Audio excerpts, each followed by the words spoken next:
Hi everybody, Jason from Cinetic Studios here, and I'm excited to show you a brand new plugin from the folks over at Koji Color called Koji Advance. Now, what is Koji Advance? Koji Advance is a couple things. First and most importantly, it's a plugin for Adobe Premiere, After Effects, and Final Cut 10. Also, if you're familiar with Koji Color is a set of film emulation LUTs and do a really neat job of giving you a grading starting point, I would say. And the LUTs do an excellent job. They do require a little bit of work and understanding of how to use them. And this plugin makes this so much easier. So what I did is I took this short film, which I graded with the actual film emulation LUTs in Resolve. And this took about 1 day to grade. And just to give you a quick sample of what we're working with, looks pretty creepy. We're going to go ahead and jump over to Premiere Pro. I have an ungraded version of the film portent, and I'd like to thank Phil Arntz for the material for this. We're going to go ahead and see what we can do with Koji Advance to get as close to that final grade as possible and as quickly as we can. So I'm going to go ahead, and I already have the film chopped up.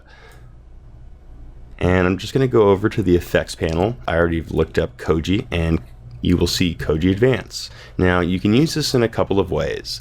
You can either add it to an adjustment layer and have it affect your entire project, or have it affect certain scenes, for instance.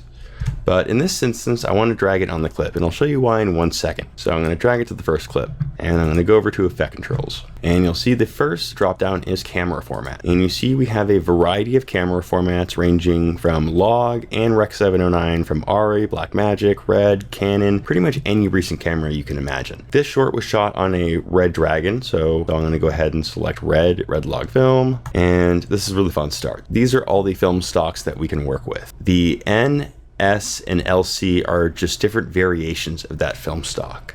And I'm going to go ahead and choose 2393, which was the actual film stock that I used for the grade. You'll see it's pretty moody, but a little bit dark, but we're going to fix that in 1 second. The next drop down is the film stock mix, and that essentially just controls how much of that film stock we are applying to our image. Now, this is one way to recover brightness, is to just bring back the film stock, but that's not what I want to do. I really like this look, so we're going to leave it at 100%. White balance essentially allows us to control the color temperature of our clip. Now, we can do this manually by dragging around our Kelvin temperature right here, or we can allow the plugin to try and auto detect it for us. So I'm going to go ahead and select auto, and it does a pretty decent job. And now our next 3 settings are how we are going to repair this clip, and essentially how you can shot match. So lift, gamut, and gain are essentially your 3-way color corrector: highlights, midtones, and shadows. So we're going to go ahead and drag up the highlights,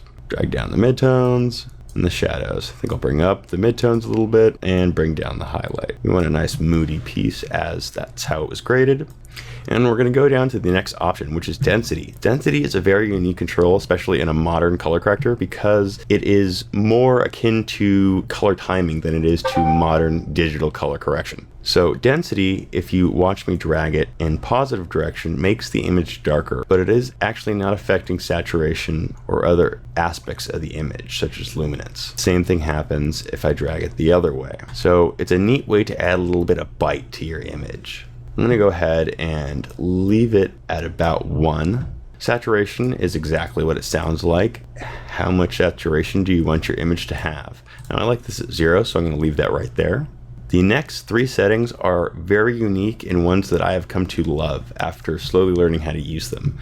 These are printer points. Again, not very common to see in a modern color corrector, but what these are, exactly as you see them: red and cyan, green and magenta, and blue and yellow. These printer points allow you to correct your image by adding red or cyan, green and magenta, and blue and yellow. Through these 6 controls, you can essentially neutralize any color cast that your clip might have. Now, moving down, we have film grain. These are several different types of film grain that you can choose from, such as 5201, which is a very basic, sort of light, fluffy film grain, to this 5279, which, if you pump up the contrast makes it much more intense. You can see it's gets pretty gritty. Now you'll notice that this is starting to turn our image a little bit green, and I don't like that, but say I did like the grain. That is what our next control is for, and that is film grain saturation. It does exactly what it says. It can reduce the color of our film grain, which I tend to like sort of a muted film grain. So I'm gonna go ahead and type, let's try 25. Now this is an experimentation process and completely up to taste. So if you like more colored film grain, that's completely up to you. Film grain mix is basically how you can dial back the film grain if it's a little bit too intense, even with the above controls. And that's basically it. What we can do with this going further is you could copy this effect going down to each additional clip and make any additional changes as you need to for that individual clip, and then add an adjustment layer on top and do any additional color correction. So I hope you've enjoyed this quick look at Koji Advance and how it can really help you change your color correction workflow and at least give you a really amazing starting point. So I hope you've enjoyed this, and I will see you next time.